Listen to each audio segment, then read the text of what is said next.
The evening sun was painting the city streets golden when suddenly there was a dull thud. A police officer grabbed an elderly black woman in a rage. Her eyes filled with shock and fear. This was more than just a confrontation, it was a grim illustration of the prejudices that exist in our society. But suddenly, her son came around the corner. He felt the tension in the air and his heart started beating faster. The policeman's face went pale. Panic flashed in his eyes. This moment could change everything. What happens next? What are the consequences of this collision? We want to hear from you. Write in the comments what your name is and where you are watching this video from. You are very important to us. Your support helps us promote our channel and share these important stories. Each of you matters, and together we can make the world a better place. Enjoy watching. The evening sun sank slowly toward the horizon, its warm rays bathing the city in amazing shades of gold and red. At this time, it seemed as if the whole world held its breath. The streets filled with people suddenly turned into a picture of peace. Every breath was full of promises of warmth, and every moment seemed endless. But in this calm, anxiety lurked, like a threat lurking beyond the horizon. The sounds of the city, once vibrant and dynamic, gradually faded, as if they knew that the night would bring not only stars but also darkness. A lone sparrow flew past, its cries merging with the hum of cars, creating a contrast between nature and the mechanical world. But at the heart of this calm, something was troubling. There was a nervous whisper in the air, a subtle hint that not all was rosy. On one of the streets, among the peacefully strolling people, stood an elderly black woman. Her face was framed by gray hair, and her eyes shone with the wisdom she had collected throughout her life. In her hands she held a basket of vegetables picked at the local market. Every step she took was filled with history. But on this evening, something in the air said that the story might be not only about peace, but also about fear. Suddenly, a police car pulled out from around the corner. Its appearance immediately attracted attention, and at that moment the silence of the street was broken. The policeman's face expressed something more than just routine service. It was uncertainty mixed with aggression, as if he was ready for a confrontation that had been brewing for a long time. A group of young men passing by exchanged worried glances. Each of them knew that the evening could turn into something much more sinister. And then, as if by magic, the moment came. The policeman stepped out of the car and his gaze met the woman's. For a second, everything around froze. A look full of prejudice and hatred split the atmosphere like a bolt from the blue. As the policeman approached, fear and shock filled the woman's eyes. At that moment, the silence was shattered, and it became clear, this evening, which had seemed so peaceful, was foreshadowing something terrible. An intuition was born in the woman's heart. Something bad was about to happen, and this moment, in which prejudice and courage collided, would become the starting point that changed everything. The tension in the atmosphere became palpable, like a hot wind blowing from the south, bringing with it the smells of summer and anxiety. The streets, previously filled with laughter and conversation, became uneasy. People, as if by instinct, began to move away from the part of the street where the policeman had approached the elderly woman. Everyone had an inner premonition that something bad was about to happen. The sunset light, soft and enveloping, suddenly seemed ominous. It illuminated the corners where the darkness was beginning to gather strength, lending a surreal quality to the scene. In this golden light, every step the woman took sounded like a warning. A shadow fell across her face, cast not only by the corner of the building, but also by the approaching storm. The policeman strode confidently toward her, his dark blue uniform standing out against the warm tones of the sunset, his gaze never leaving her. His footsteps echoed, causing passers-by to involuntarily hold their breath. Time seemed to stand still, and all attention was focused on the scene. The woman, feeling trapped, tried not to show her fear, but the shadow lurking in her eyes could not be hidden. The scent of fear hung in the air, thin and sharp, like smoke from a simmering fire. The people around him began to exchange glances, each of them feeling the tension building. One of the witnesses, a young man with brightly dyed hair, took a step forward, but his knees wobbled and he retreated, realizing that intervening would only make the situation worse. The old woman stood frozen in stone. Understanding flashed through her eyes. She had become the object of hatred, not deserving of this fate. And in that moment, when the policeman came too close, a shadow fell over her like a dark cloud. She knew that his aggression knew no bounds, and her entire life of struggle and resilience could be erased with one movement. Everyone who witnessed the incident witnessed how violence and prejudice can be unleashed on a defenseless person. At that moment, everyone realized that this was not just a conflict, but a grim illustration of a system that allows such incidents to occur. Fear and anger appeared on the faces of bystanders, but they remained silent, as if an inner voice was warning, "Don't interfere." As if in answer to their silent prayers, the woman's son suddenly appeared from around the corner. A storm was raging in his heart, and he felt that he had come at the very moment when his mother needed him most. His steps were determined, but there was still a shadow in the air, and no one knew how this encounter would end. Each of them understood that the shadows that covered the streets could be not only from the sunset, but also from the fear we hide inside ourselves. The evening's peace, which had seemed so fragile, was shattered by a dull thud that resonated throughout the street, like the crack of a tree breaking under the weight of time. The sound came unexpectedly, like a bolt from the blue, causing passers-by to shudder and stop. Heartbeats seemed to freeze in midair, and all eyes turned to the center of the conflict.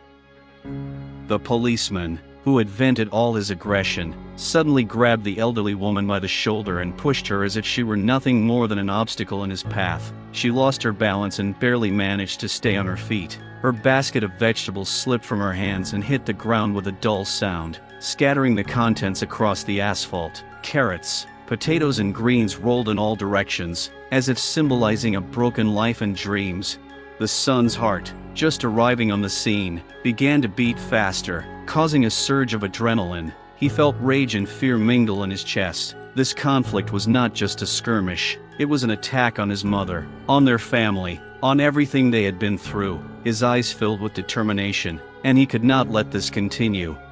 Those around them, who had felt safe just moments before, now stood frozen, as if encased in ice. Some buried their faces in their phones, recording the moment. Others leaned forward, hoping to see what would happen next, but no one realized at that moment that they had become part of this grim scene, that their inaction could mean acquiescence to violence.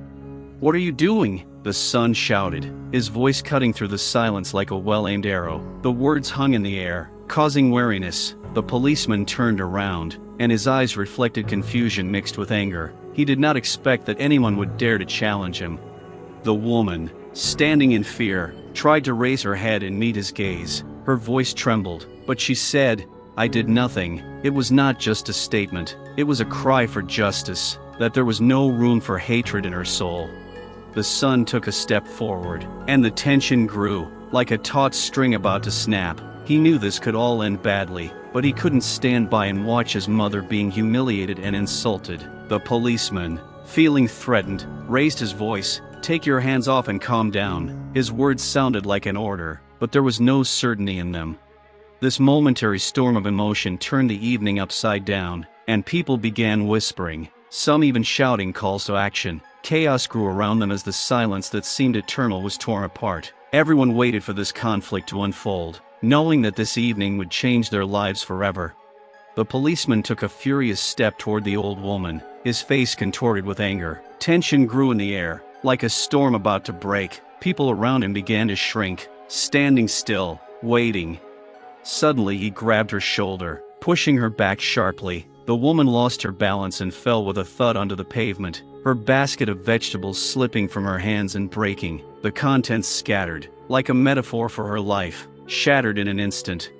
The son, seeing this, felt rage boiling in his chest. He took a step forward, but fear paralyzed him. "What are you doing?" he shouted, his voice resonating in the silence, causing everyone to turn around.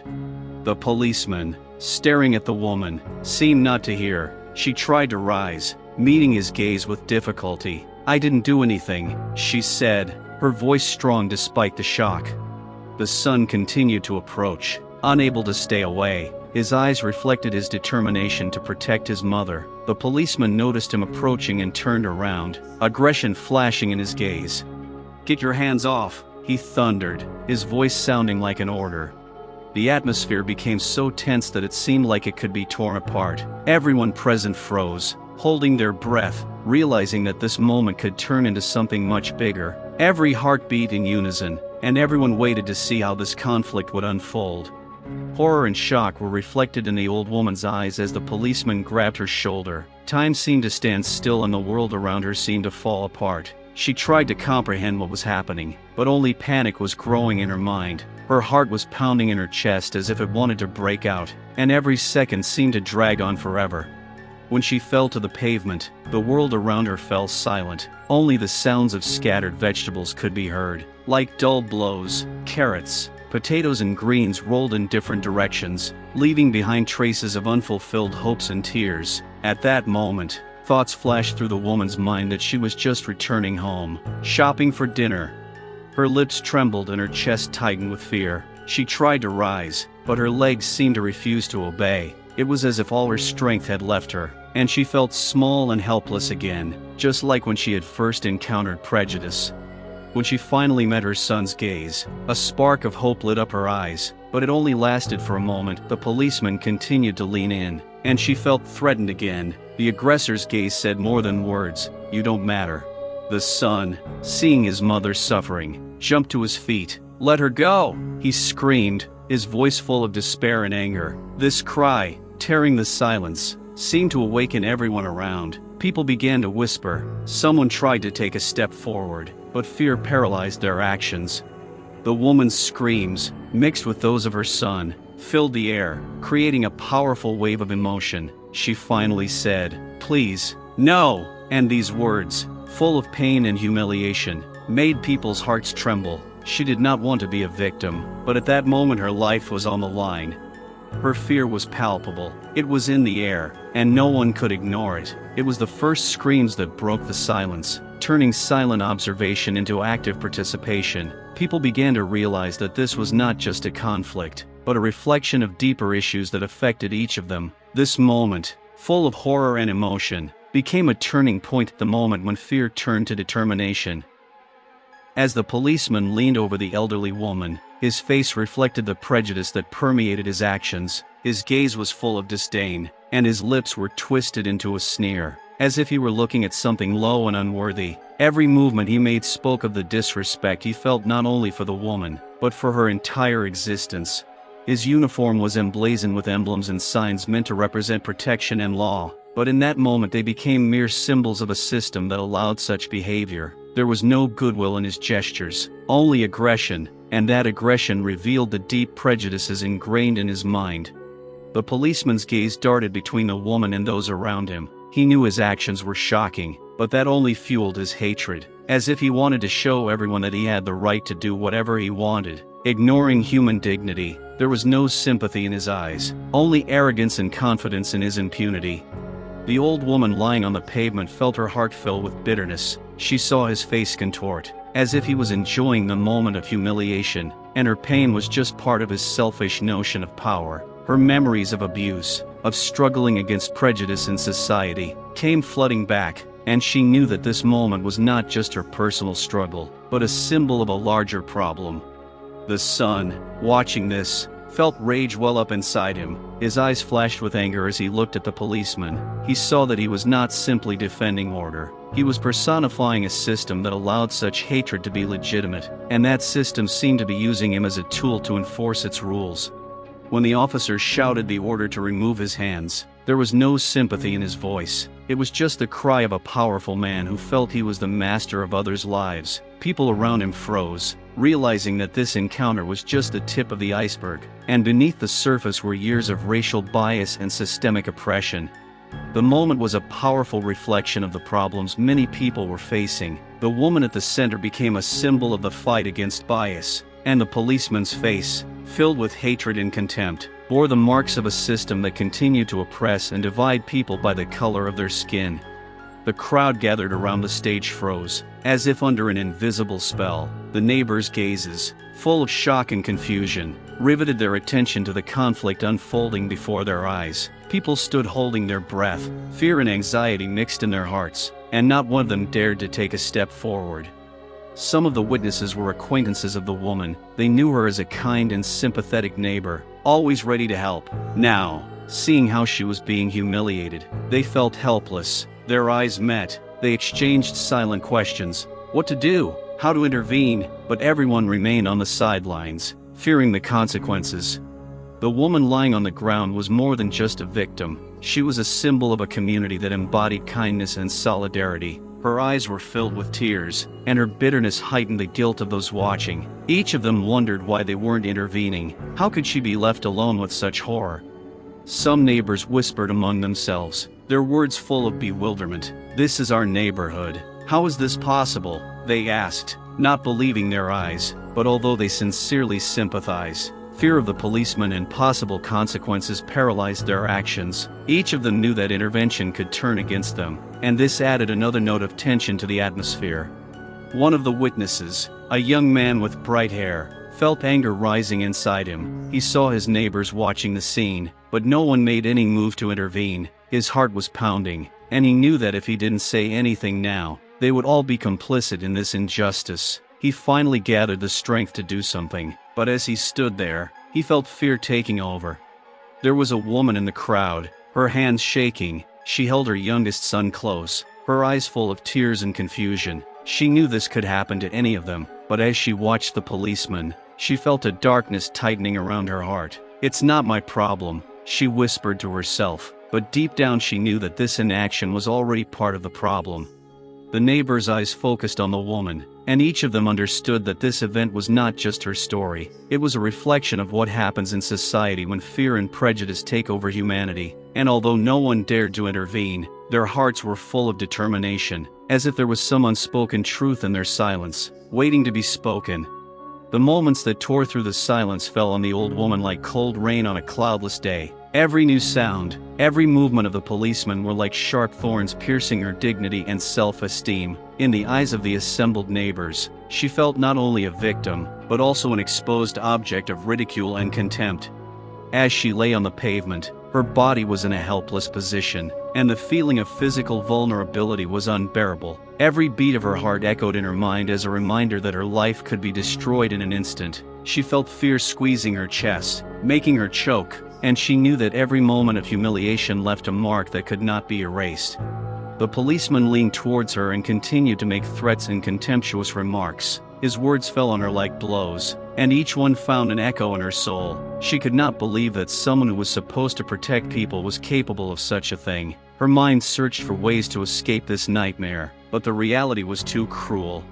At this moment, when her dignity was under threat, thoughts of the past suddenly came flooding back to her. The times when she had proudly raised her children, when her work and care had been appreciated. These memories, intertwined with the current reality, only increased her suffering. How could she have ended up here, in this humiliating situation that seemed surreal?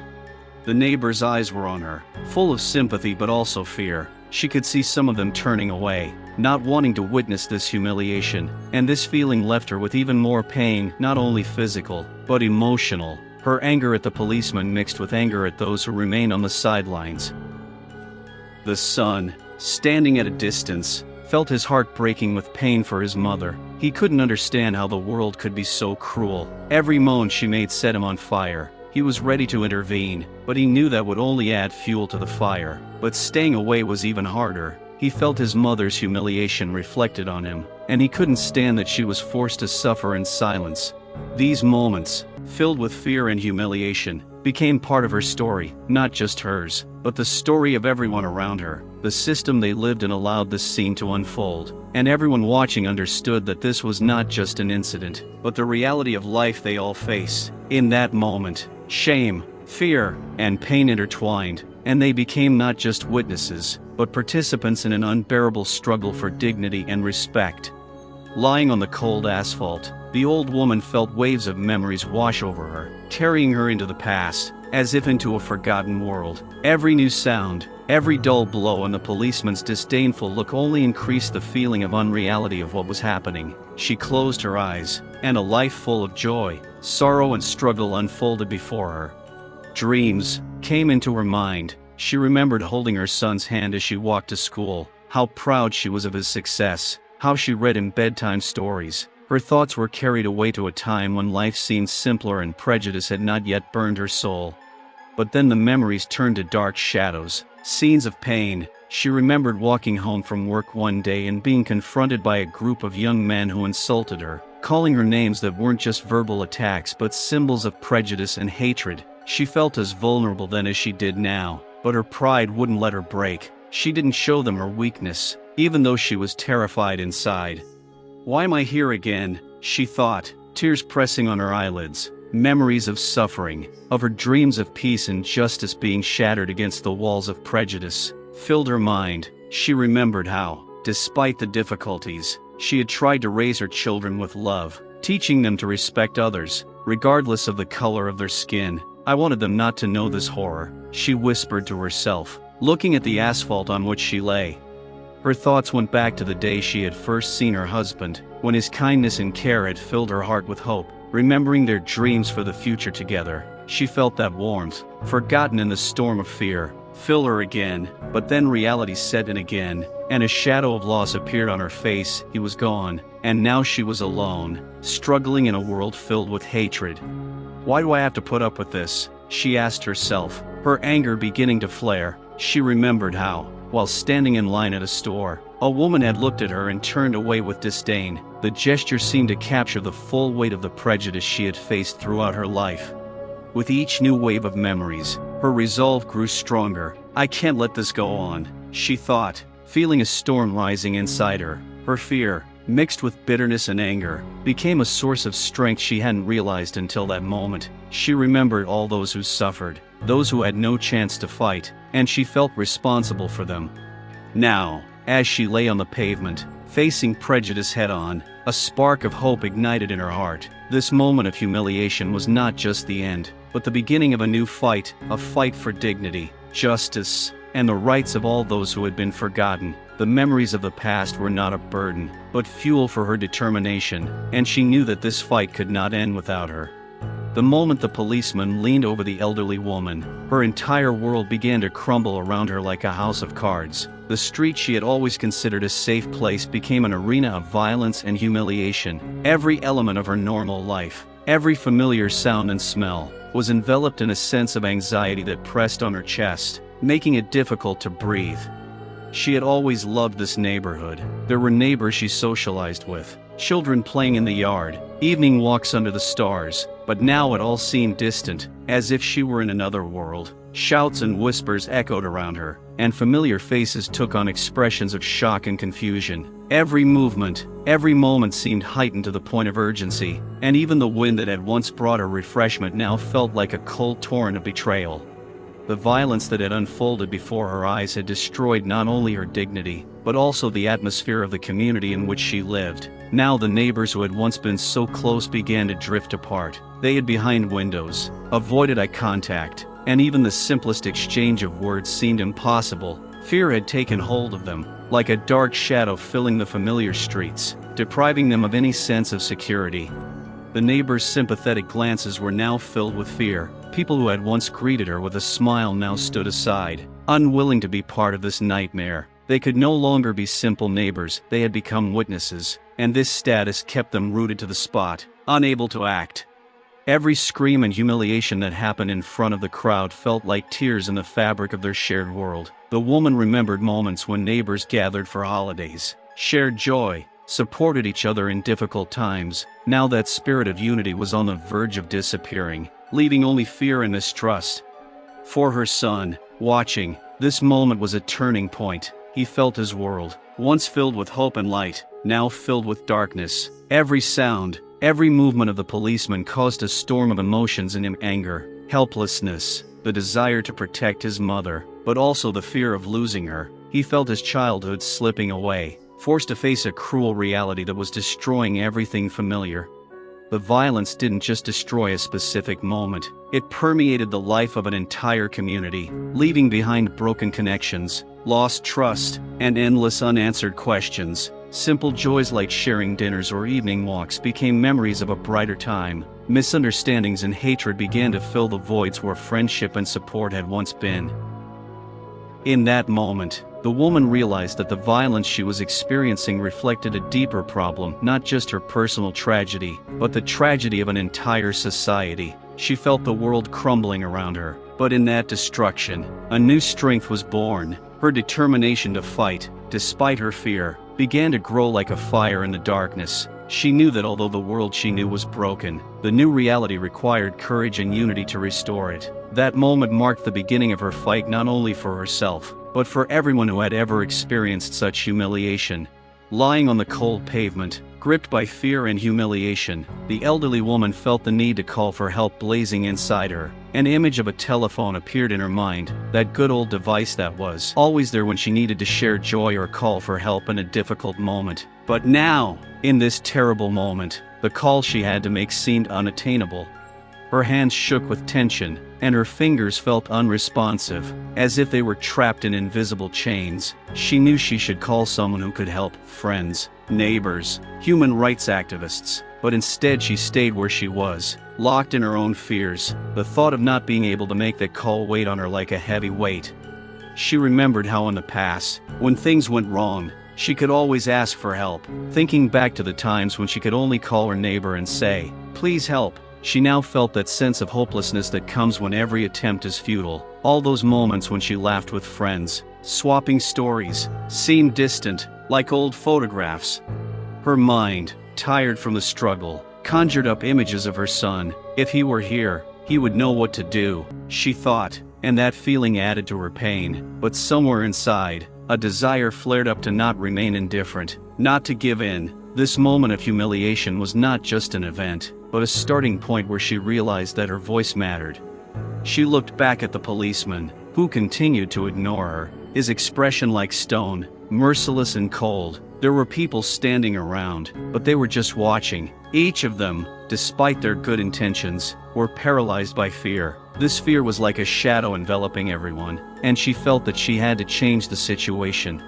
Why can't I call? Why can't I just yell? The questions swirled around in her head, and in that moment she realized that she couldn't let fear dictate her actions. Every moment of silence reminded her of how important it was to be heard. She gathered all her strength and tried to raise her voice. "Help!" she cried, but the cry was drowned out by the roar of the street, and no one responded. She felt rage growing inside her, not at the people around her, but at the system that made her feel helpless. But even if she couldn't make the call, she knew she had to act. This moment had become her wake-up call, not just for herself, but for anyone who had ever felt lost. She knew she had to be the voice of the silent, and a spark of hope ignited in her heart that kept her from breaking. This situation became her challenge, and she knew she was not giving up. She could not call, but she could shout, and this became her alarm, a signal that could reach into the hearts of others and perhaps awaken in them the courage to speak out against injustice. In that moment, she understood that even when circumstances seem hopeless, a voice filled with determination can change everything. The evening sun was fading, casting shadows across the streets. The horrific incident continued to unfold, and the air was filled with tension. The elderly woman, lying on the pavement, felt the world around her slowly disintegrate. Every moment of humiliation pierced her soul, and just as hope was beginning to fade, her son appeared from around the corner like a ray of light. At first she couldn't believe her eyes. She heard footsteps, confident and insistent, and looked up to see his silhouette. Her son, tall and strong, was moving toward her, as if overcoming an invisible barrier. There was anger in his eyes, and he didn't know what he was up against, but he was determined to protect his mother. As he approached, the world around them froze for a moment. The policeman's face went pale and he took a step back, as if facing the inevitable. This young man who had once been a boy was now a protector, ready to stand up for his mother, and in that look was all the power of love and devotion. The son glanced quickly at his mother, and a fire ignited in his heart, burning with anger and determination. "Mom, are you okay?" he cried, but his voice was full of worry. He didn't know what had happened, but he sensed the injustice in the air, and that was his cue. The old woman, feeling the support, gathered her last strength. Her heart was filled with hope when she saw her son, who had come to the defense, enter this dangerous situation. She answered him, "I am here. I am fine," but her voice trembled with pain and fear. The policeman, caught between two generations, didn't know how to react. His confidence was beginning to waver. His son, clenching his fists, looked at him with utter determination. There was no fear in his eyes, only an unyielding will. "Let her go!" he shouted, and his voice sounded like a thundercloud about to fall on the world. The crowd watching felt the tension rising. They saw their son standing up for him, and it gave them strength. Some began to whisper quietly, "This is wrong." Others, finally realizing they were not alone, began to move closer. ready to support him. The policeman couldn't ignore the strength coming from his son, and his face twisted in confusion. This young man, with all his determination and rage, became a reflection of those who were suffering. He was not going to let violence ruin their lives, and that realization lit a spark in the eyes of everyone standing around. The son did not take his eyes off the policeman. "You have no right to touch her," he said again, and his words echoed through the air. He spoke not only for his mother, but for everyone who had ever felt this humiliation, and the power that emanated from him was unstoppable.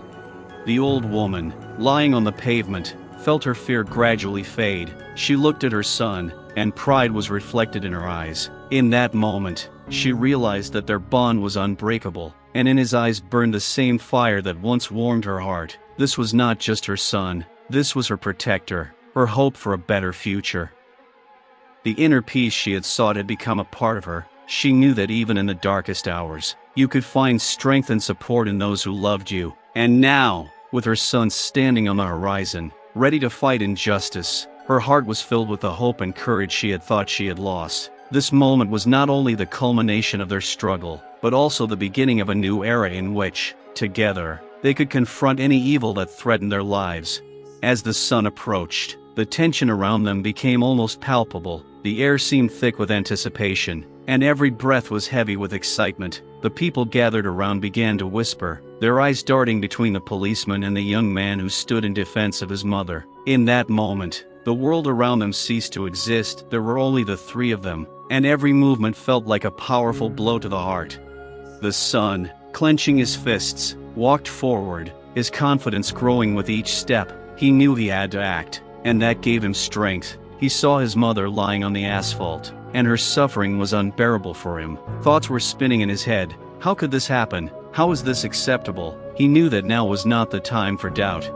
The policeman, in the middle of this tense situation, began to lose control. His confidence wavered as he realized that his actions were now in the sights of not only the mother, but also her son and all the witnesses. He tried to block their gaze, but it was impossible. The atmosphere was heating up like a spring about to snap. People standing by began to realize that this was not just an accident. The situation had become a symbol of the fight against injustice, and everyone watching felt the need to support their son. Some began to rise to their feet, offering words of support and solidarity. Every word spoken at that moment added courage. The son, seeing the interest of those around him, felt a surge of determination. "You are not alone," he shouted, and his voice was like thunder in the silence. The words resonated with everyone who felt afraid and helpless. This wasn't just his fight, it was the fight of the entire community, and he knew it. The policeman felt the ground shift beneath his feet. He was not prepared for this turn of events. His face showed fear and confusion as he saw people starting to rally. His actions were now the subject of discussion, and he realized that he had lost the support of those who usually followed orders. "Let her go," the son said again, his voice full of determination. He stood like a burning candle in the darkness, and it was the light that was sorely needed. "Don't let them keep us in fear," he added. Turning to the crowd, his words became a call to action, and in that moment the atmosphere began to change. People began to speak out, raising their voices in support. Someone shouted, "This is wrong," and it became a powerful echo. The son, seeing the support growing, felt his own strength increase. He was no longer alone. There were people behind him, ready to fight together. The elderly woman, watching this, felt her heart fill with pride. Her son had become more than just a protector. He had become a symbol of hope and unity. Every cry, every gesture of support lifted her spirit. She realized that it was in moments like these that a person could see the true strength of a community. And so, in this new light, as the atmosphere began to change, they all felt that together they could stand up to injustice. The son, full of determination, became a voice for those who suffered, and this moment became a turning point. Now fear gave way to courage, and a fire of hope ignited in the heart of every spectator. The situation may have seemed hopeless, but now they knew that in unity lay their strength. The policeman stood rooted to the spot, feeling the situation spiral out of control. Around him, shouts of support for the young man who was defending his mother rang out. Every word spoken by the crowd resonated in his head like a bolt of lightning, and he realized that he could no longer remain in the shadows. Panic filled his mind. He had been trained to act confidently, to be in control, but now his world had suddenly turned upside down. People had gathered around him, each of them having witnessed what had happened, and this moment, as they began to unite, seemed threatening. The policeman felt a cold sweat break out on his forehead. This young man, ready to stand up for his mother, was not just an individual, he had become a symbol, and it made him tremble with fear. The situation was heating up, and everyone around him was actively discussing what was going to happen next. Some were casting suspicious glances at the policeman, while others were already raising their phones, ready to record the moment. This realization was the most alarming. Everything he did was now under close surveillance. What will the bosses think? What will society think? These thoughts were spinning around in his head. "Let her go!" the son shouted again, and the cry echoed through the crowd like an alarm. The policeman tried to take a step back, but his feet were rooted to the ground. He felt his confidence slipping away like sand through his fingers, and the realization paralyzed him. He thought of his colleagues, and how they always said, "Never let a situation get out of control," but this was different. The crowd's shouts grew louder, and he saw people begin to gather around him, ready to support his son. They weren't just watching, they were preparing to act. This wasn't just anger, it was the voice of a community tired of injustice. The policeman felt his world crumble as he realized he couldn't fulfill his duty to protect, not oppress. There was only pride on his side, disguised as confidence, and now it was exposed, showing its true nature. Every time he tried to speak, the words stuck in his throat. He knew he had to do something, but fear prevented him from acting. If I retreat, what will people think? If I stay, what will happen to her? These questions tormented his mind. The son, watching the panic on the policeman's face, felt a surge of strength. He was not going to stop. This was a defining moment not only for him, but for the entire community. He took a deep breath and said, "We will not remain silent. We will not let you intimidate us." And that statement, like a fire, ignited determination in the hearts of the people.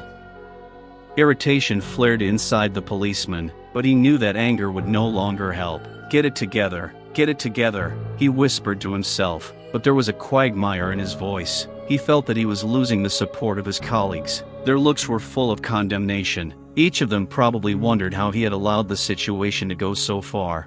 At that moment, when his mental state reached its breaking point, he felt like the world was spinning around him. Suddenly, he realized that the only way out was to admit that he had lost control. This was not just a situation, it was a cry for help that he could not ignore. And perhaps it was this realization that was the last straw. When he took a deep breath and said, "Let's talk about this."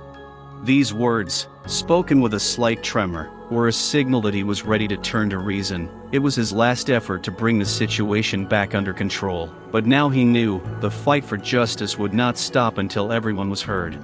The spectators gathered around seemed to have become part of the theater of the absurd. They watched the scene as if in complete confusion, waiting for what would happen next. Fear hung in the air, covering them like a fog, and even the bravest among them suddenly felt helpless. Despite the obvious injustice, no one dared to intervene. Each of them realized that this was not just a conflict between a policeman and a woman, this was a deep wound in society, and they had all witnessed how this wound was opened again and again. But fear, like an invisible barrier, kept them in place. Some had children behind them, others thought about the consequences for their families, and this thought oppressed their spirit. One young man in the crowd, torn by internal conflict, watched the policeman lose control. He felt anger and helplessness wash over him, but every urge to intervene was dashed by fear. What if, he thought, what if I get hurt too? What if I lose my job? These thoughts filled his head, and he stood by, overcome by his own doubts. The elderly woman's neighbor, who had always helped her before, now clutched the phone in her hands, but could not bring herself to call. How can I call the police when the police themselves are behaving like this? She thought. She felt she should act, but instead she remained in the shadows, motionless and afraid. The faces of the other spectators were also tense, and their eyes reflected confusion. Some of them looked at each other, and their eyes showed support, but this support remained silent. The fear of possible consequences overwhelmed them. If I say something wrong, there may be problems. Such thoughts swirled in their heads. Disbelief in the possibility of changing the situation made them silent witnesses. A group of teenagers, watching what was happening, were already preparing to rush to the defense, but when they saw how nervous the policeman was, their courage suddenly evaporated. They quietly looked at each other, and each of them understood their safety was at risk. They understood that they might lose not only their rights, but also their physical safety. The crowd began to react to the words of the old woman's son, but every step they could have taken was stopped in its tracks. What will happen if he gets hurt? What will happen to his mother? These questions intensified their internal struggle. Instead of acting, people began to step back, creating an invisible shield around the policeman, as if in fear of wrath and punishment. At that moment, the old woman felt the depth of this helplessness, because her son spoke for them all, but everyone around her was paralyzed. Each of them dreamed of justice, but the fear that reigned in their hearts extinguished this dream. She knew what they felt, and this awareness added to her pain. This helplessness was like an invisible chain that bound them. Everyone who stood nearby felt that they had to do something, but this inner voice was suppressed by fear. They were part of a community that once united them, but at this moment, this community became a shadow of themselves.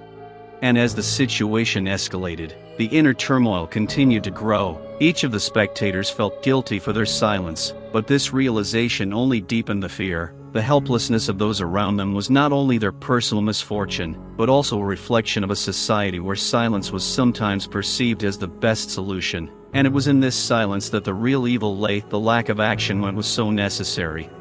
The assembled spectators began to ask questions that seemed to hang in the air like clouds before a storm. What to do when justice turns its back? These thoughts crept into people's minds, and each of them felt uncertainty taking hold of their consciousness. The older woman's son, standing in the foreground, tried to find a solution, but inside he was in turmoil. He knew his actions could have consequences he couldn't predict. How could he fight a system that was supposed to protect, but instead humiliated and suppressed? The question tormented him like a poison seeping into his blood. He felt walls built of fear and prejudice closing in on him, and every word he uttered in support of his mother seemed increasingly useless. The crowd around him was getting nervous. Some were whispering about how awful it was, but none of them knew what to do. Fear of police reprisals kept them rooted to the spot, and each of them was struggling with the question, what if this happens to me? One woman standing to the side recalled recent stories of those who had tried to stand up to the system. She had seen some of them arrested, humiliated, and intimidated. Is it worth risking my life for another person? She thought, clutching her bag so tightly that her knuckles showed white against her skin. The fear was like a black cloud, covering her, making it impossible for her to act. Others in the crowd began to feel questions filling their heads. If I intervene, what will the neighbors say? What will my children think? The thought raced through their heads, and each time they asked themselves the question, they found an excuse not to act. Silence became their protection, but this protection was only an illusion.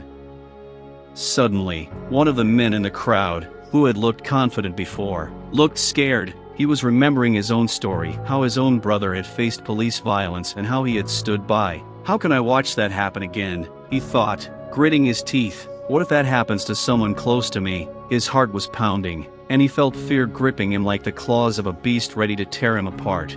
The crowd was full of conflicting emotions, anger, fear, doubt. Each of them understood that justice does not always work, and now they were witnessing it firsthand. Every time someone started to raise their voice, someone else stopped them, because they knew that the system might not protect them. Their inner fears were consuming them like waves washing over the shore. The world they knew seemed to be crumbling. All those years of trusting the system seemed useless. What if I step in to defend it and it makes things worse? The thought froze them in their tracks. They watched as the cop, confused and scared, tried to regain control, but the fear around him only grew. The problem was not only the lack of courage, but also the knowledge that justice could be one-sided. Each of them felt the burden of silence on their shoulders, and the burden grew heavier with each passing minute. They witnessed injustice, but every time they tried to raise their voices, fear stopped them. This silence became their own enemy. The fear that shackled their actions like chains prevented them from showing compassion. And in this critical moment, when every heart beat as fast as before, they realized that the real fight was not only outside, but also inside themselves. Each of them had to decide at what cost they were willing to defend their beliefs. But this choice was not easy, and many chose to remain in the shadows rather than risk becoming the next victim. As fear and doubt gripped the crowd and all eyes were on her son, the elderly woman lying on the pavement gathered her strength. She knew this might be her only chance to express her feelings and call for action. She folded her arms across her chest and took a deep breath, trying to push down the fear and pain that was tearing at her soul. Her voice, despite the trembling, cut through the tension like a ray of light in a dark tunnel. "Please, don't stand aside." Her words were so powerful that even the policeman, who was desperately trying to regain control, stopped listening. She looked into her son's eyes, which reflected anxiety and determination, and her heart filled with pride. In that moment, she realized that he was her hope, her light in this dark world. "I have lived a long life of trials and tribulations, but I never thought I would witness such humiliation," she continued, and there was a sincerity in her voice that was impossible to ignore. Everyone in the crowd paused, listening to her words, their faces filled with sadness and compassion. "We must not be afraid to speak the truth. We must not allow fear to destroy our dignity. I know you are all here. You see this, and your silence only adds to the suffering." Her words were like magnets, drawing attention. She knew that her last cry for help was not only a call to her son, but also to everyone around her. "Together we can change this. Together we can defend our honor and justice." Her voice rose, filled with determination. She looked for support in people's faces, and in that moment they all became one, united by a common goal. Memories of the past, of how she had fought for her children, for her family, for her community, came flooding back. She remembered how in difficult times people had come together to help each other, how they had overcome fear and hatred. "Look at me. I am a woman. I am a mother. I am not afraid. If I can stand in front of you, so can you." Her eyes were shining with tears, but these were tears not only of fear, but also of hope. The crowd froze, and each of them felt her words pierce their hearts. They began to understand that they had no right to remain on the sidelines. This was a turning point, and with each word she spoke, they began to realize that their silence was consent to what was happening. They had to choose a side. "I want you to remember, in every difficult moment, when you are afraid, when you think that everything is lost, remember who you are. You are not alone, and you do not have to be alone. Support each other. Support those who need you." Her voice became louder, stronger, and in that moment she became not just a mother, but a symbol of struggle and hope. The son, standing before her, felt his own resolve rise. He knew that his mother was not only his strength, but the strength of the entire community. He looked up, meeting the gaze of those around him. There was a fire in their eyes now. They began to move, each of them realizing that the time had come to act. The older woman, aware that her words had caused a response, felt relief. She knew that perhaps her last cry for help had been the spark that had ignited the fire of unity. Her heart filled with pride for her son, for those around her. This moment was not only her fight, but the beginning of a new journey for everyone. The crowd began to rise, their steps sounding like chords in a symphony of justice. She knew that despite their fear, they could become stronger together. Her words filled the space with hope, and now no one could remain indifferent. This final cry for help turned into a powerful call to action, and in that moment, everything changed. As the older woman's words echoed through the crowd, a new energy filled the air. People began to understand that love and caring were not just feelings, but powerful tools that could stand up to injustice. The son, filled with determination, felt the warmth of his mother's love fill his soul. He looked at his mother and a fire ignited in his heart, not just to fight for her, but for everyone who had ever faced prejudice and violence. The crowd, inspired by her words, began to gather as one. Each of them understood that they were no longer just spectators, but participants. The policeman stood at the front, still feeling the tension, but now he was surrounded not by fear, but by determination and unity. The people began to march forward, and every note of their united voice sounded like a hymn of hope. "We are here to support each other. We will not let fear control our actions," the son shouted, and his words echoed in the hearts of people like a loud chord. He extended his hand to his mother, and she, like an angel, raised it in response. In that moment, an invisible bond was created between them, filled with love and strength. But suddenly, in the middle of the crowd, one of the spectators, who had been silent before, raised his hand. He was a young man with a cold gaze and an expression full of hostility. "You will achieve nothing. This is all a waste of time." His voice resonated with aggression, as if he was ready for a conflict. This unexpected interrupting note caused confusion among the people.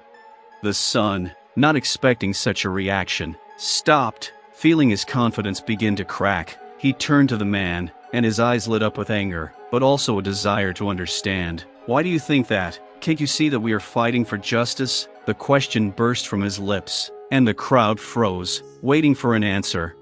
The young man gritted his teeth and replied, "Because the system is stronger than us. You won't change anything. You'll only make things worse." But as soon as he said those words, something changed. Voices in the crowd agreed with him, but then someone else cried out, "But if we don't try, then nothing will change for sure." This unexpected turn became a catalyst. The crowd, having heard the opinions, began to share their fears and hopes. Each of them began to speak about their personal stories, about how they had faced injustice. The words that had previously sounded like a whisper turned into a powerful chorus, with each voice adding strength to the overall manifesto. The mother, observing this dynamic, realized that their struggle was not only her personal story, but also the story of each of them. She raised her hands, calling on everyone to freeze for a moment. "We will not give up. We must be united. Love and care are our weapons against hatred." Her words sounded like a spell, penetrating the hearts of everyone. At that moment, the policeman, who had previously looked tense and scared, suddenly froze. He saw how this group, united around love and support, had become a force. Something stirred in his heart, perhaps a spark of compassion that he had long lost. He thought about his own actions and the consequences they might have. The son, noticing the change in the policeman's expression, took courage. He raised his hand, addressing him. "You must not be our enemy. We all want justice. Let's try to figure this out." This sentence, like a waterfall, washed away the last barriers between them. And then, unexpectedly for everyone, the policeman stepped forward. He looked into his son's eyes full of hope, and suddenly said, "I want to understand. I want to hear your stories." This turn came as a real shock to the crowd, and for a moment there was silence. The police officer's words, filled with unexpected sincerity, brought new hope to the situation. People began to come forward, sharing their experiences, telling stories about their families and how they had fought against bias. Each voice added strength to the circle, and love, which had once seemed like weakness, became a powerful weapon against hate. The son looked at his mother and saw tears of joy filling her eyes. This was a victory not only for them, but for the entire community. They realized that the power of a family bond, based on love and care, could change the world around them. And in this critical moment, they became one, capable of more than any of them could have achieved alone.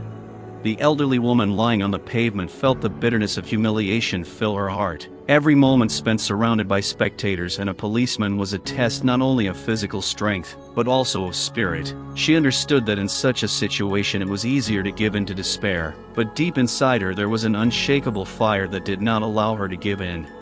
Although her body was weak, her spirit remained strong. She knew that she had to maintain the last of her dignity, not allowing fear and humiliation to take hold of her. Every time she realized that the crowd was looking at her, she tried to straighten her back and raise her head to demonstrate that she was not a victim, but a woman entitled to respect. The neighbors' stares penetrated her soul, and she felt their support, but also their judgment. Why are they just standing there watching? The thought returned to her again and again, but instead of dwelling on the negative thoughts, she decided to use the attention. If I give up now, I will lose not only myself, but also what I represent to my family and community, she thought. She gathered all her strength and addressed those around her. I am not here to complain, but to fight. Her voice sounded confident, despite the pain. I want you to know that no matter what happens, I will not lose my pride. These words, spoken with such sincerity, caused a whisper in the crowd. Each of them felt how this woman became a symbol of resilience and strength. The internal dialogue wouldn't leave her alone. She thought about her life, her accomplishments, her battles. She had been a mother, a grandmother, a friend, and all of these roles had given her strength. She thought about her children, how they had learned resilience and love from her. Her pride lay not only in her past, but in what she could leave behind. Every time she felt like she was losing control, she remembered who she was fighting for. But even in her mind, dark thoughts fought. How many times had she felt helpless? How many times had she faced prejudice? But now, With her dignity at stake, she knew she had to stand up. Even if it was hard, she considered every step she needed to take to preserve her identity and her pride. The crowd around her slowly began to realize that her resilience was inspiring. People began to come closer, listening to her words. She saw how fear and hesitation began to give way to determination. This was not only a test for her, but a test for everyone around her. I want you to know that pride is not defined by how others perceive you, but by how you perceive yourself, she continued. Like a mantra, I may be humiliated, but that doesn't mean I've lost my value. Her eyes sparkled, and the crowd seemed to respond to her call, feeding her confidence. Gradually, the idea arose in her mind that dignity was not just a feeling, but an active process. She could choose how to respond to what was happening, and at that moment she wanted to be an example for everyone around her. She raised her head, and her eyes reflected a strong intention. Her internal monologue was interrupted when she noticed the policeman looking at her with a confused expression. He clearly hadn't expected that answer. You could see in his eyes that he was trying to understand what exactly had happened. This woman lying on the ground hadn't cracked under the pressure. She remained strong and confident. "Look at me," she said, looking out at the crowd. "We all have a right to dignity, even in the hardest times. Don't ever let anyone take that away from you." In that moment, she realized that her strength was not only her own dignity, but also her ability to inspire others to fight for theirs. And at the very moment she took that step forward, realizing her worth, she saw some of the spectators begin to rise and support her. Their eyes were full of respect and understanding. This moment was not only her personal victory, but also a symbol of how dignity can be restored, even when it seems lost forever.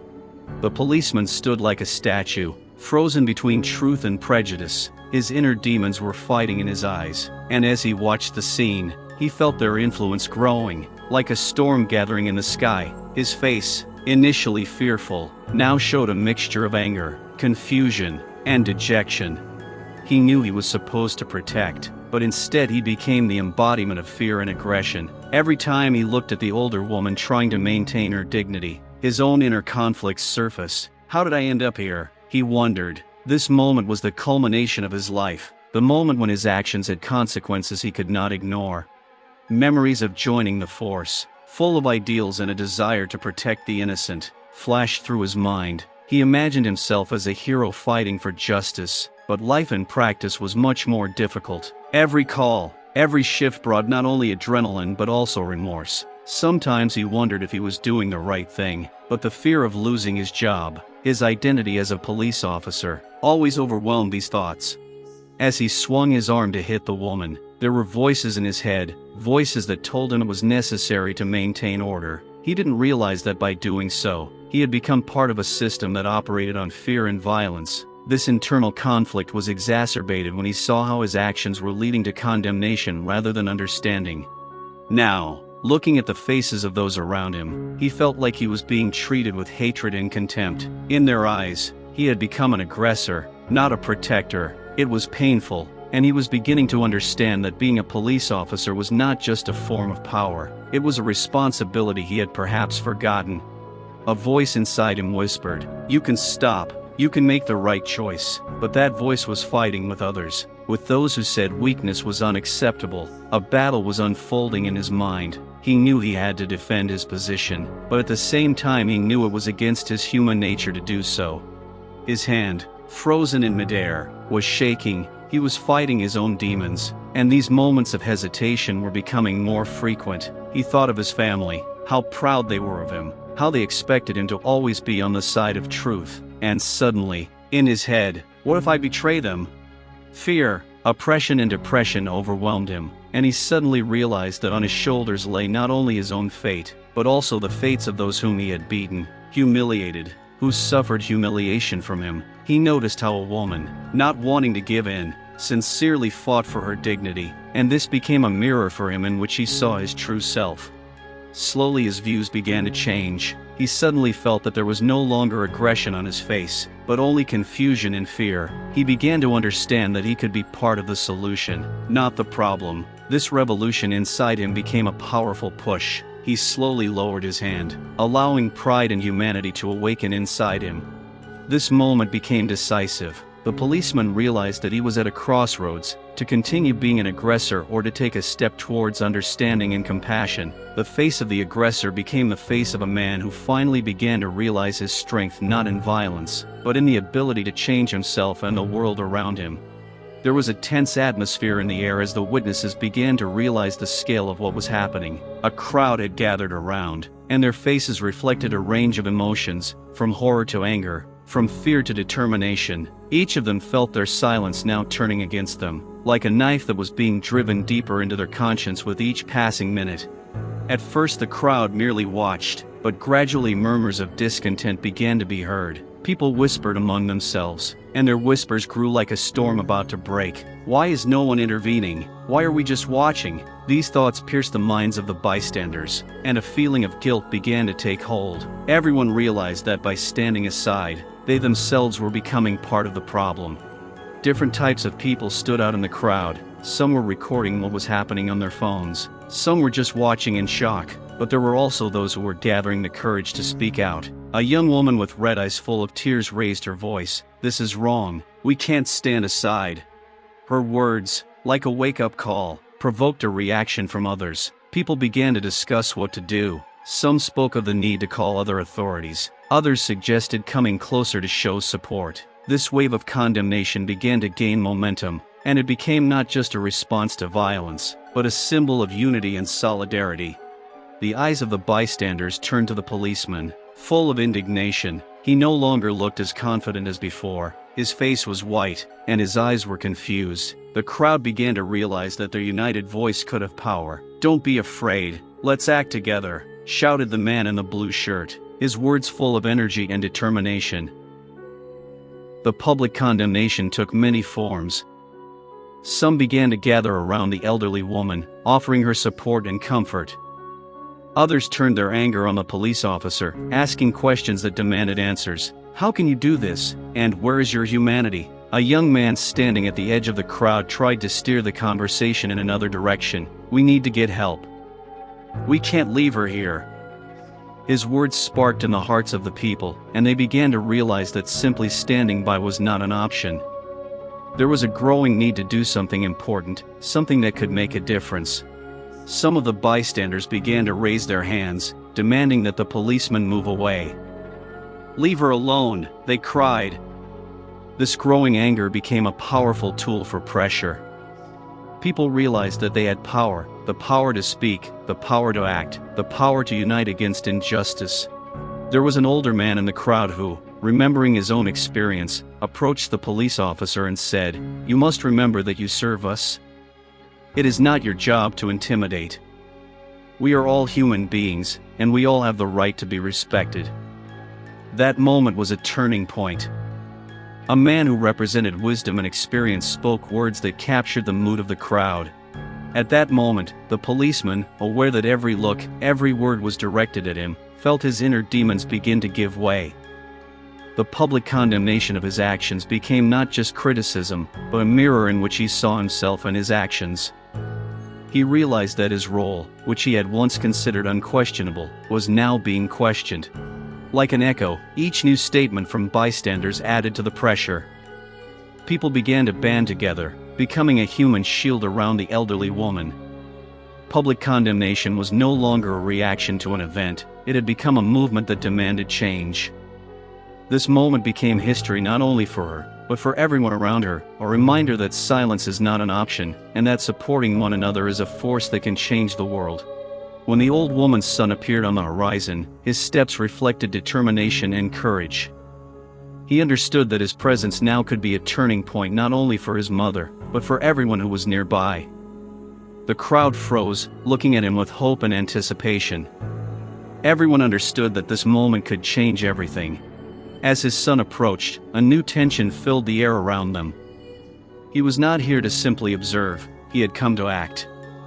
His heart was pounding with excitement, but deep down he knew that now was his time. He noticed how the policeman, who had been confident in his actions, became unsure. This change in his demeanor did not go unnoticed. The son, stopping a few steps away from his mother, looked at her, and a whole range of emotions were reflected in his eyes: fear, anger and, above all, love. He understood that her courage had become a symbol of struggle, and now he must support her. "Mom, I am with you," he said, and these words became not just consolation, but a real call to action. The crowd felt the phrase crash into the air, creating waves of unity. The son walked toward his mother, his steps filled with determination, becoming a symbol of change. He slowly extended his hand toward her, as if to convey his strength and support. The gesture became iconic. It meant that they were together, and no one could separate them. The policeman, watching this scene, felt the pressure mounting. He realized that his actions were now not only subject to public condemnation, but also to a personal challenge. The son, standing by his mother, was not just a participant, he had become her protector, and that was more than just a presence. The son turned to the crowd, his voice full of determination, loud and clear, "We are here to defend our right to dignity. This is not just my mother's story, this is the story of each of us." These words, like a torch, lit the hearts of those present. People began to rise, encouraging each other and expressing solidarity. Signs of change began to appear everywhere. Hopeful faces shone on the crowd's faces, and previously suppressed emotions were energized. People began to unite, forming a living chain of support around the elderly woman and her son.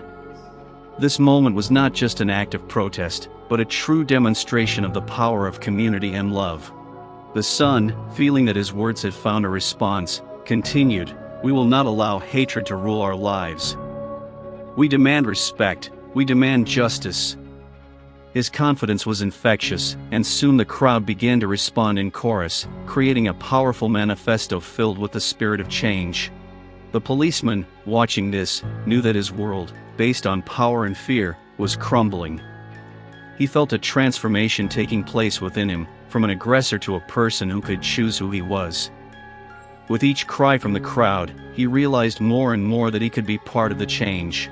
Suddenly, the son stepped closer to the police officer, his voice calm but confident. "You can be part of the solution, not part of the problem. Let's take a step toward understanding and justice together." These words became signs of change, reflecting hope that even in the most difficult times, unity and harmony are possible. This moment, full of power and inspiration, became decisive. The son, who took on the role of protector, was fighting not only for his mother, but for all those who had ever felt oppressed. The signs of change were obvious. This was not just a fight for justice, this was a movement that could change the fate of people and, perhaps, even the system. With every word spoken and every step toward change, the crowd felt they could do more than just watch. They could act, support each other, and be part of something bigger. The sun, as a symbol of hope and change, had changed the course of events, and the story was just beginning to unfold.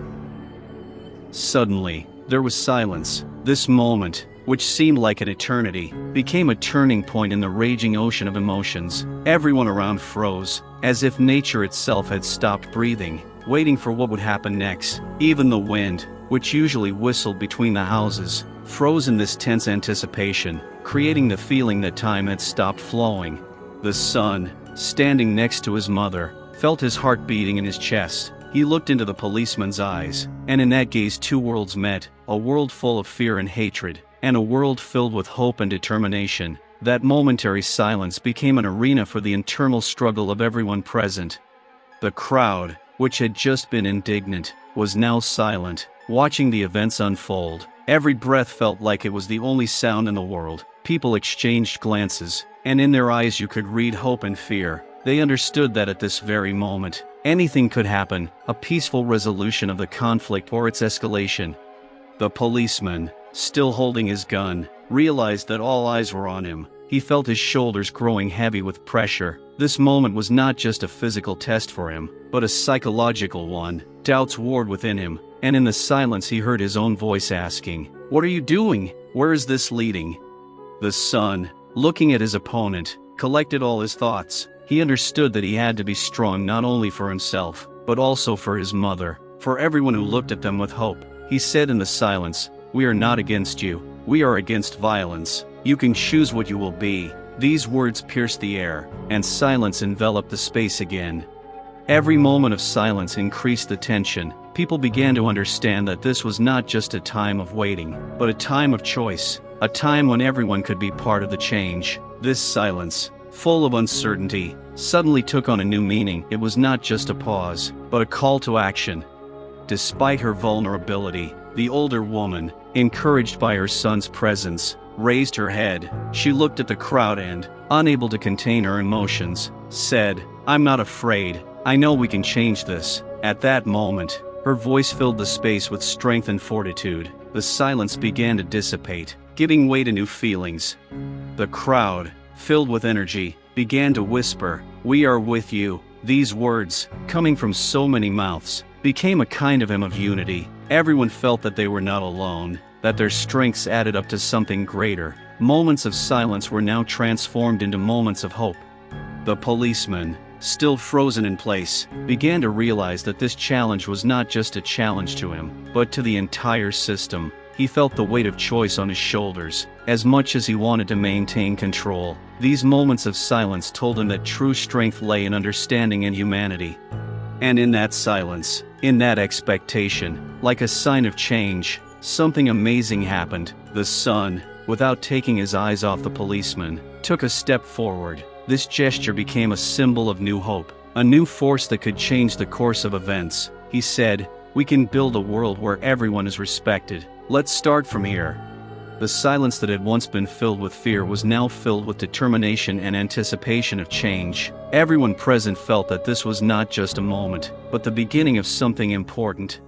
The moments of silence that had filled the air finally began to give way to action. In that crucial moment, with all eyes on the policeman and his victim, everyone present knew that right now, right here, the path to justice could be paved. The son stepped forward, a picture of strength and determination. He continued to look into the policeman's eyes, and hope and courage were reflected in those eyes. "I know you can change this," he said, and his words hit their mark like an arrow. The conflicted policeman felt his own walls begin to crumble. The crowd, watching this moment, felt the energy building. People began to realize that justice was not just a word, but a process to which they could contribute. Each of them became part of this struggle. "We will not retreat until our voices are heard," came the answer, and the cry became an anthem of unity. The policeman, still hesitant, began to understand that his choice now mattered. He could no longer ignore the strength that these people radiated. Their belief in justice. This was not just a victim. It was a movement that demanded change. A transformation took place within him. He felt that he could no longer be just an executor of orders. He had to be part of the solution.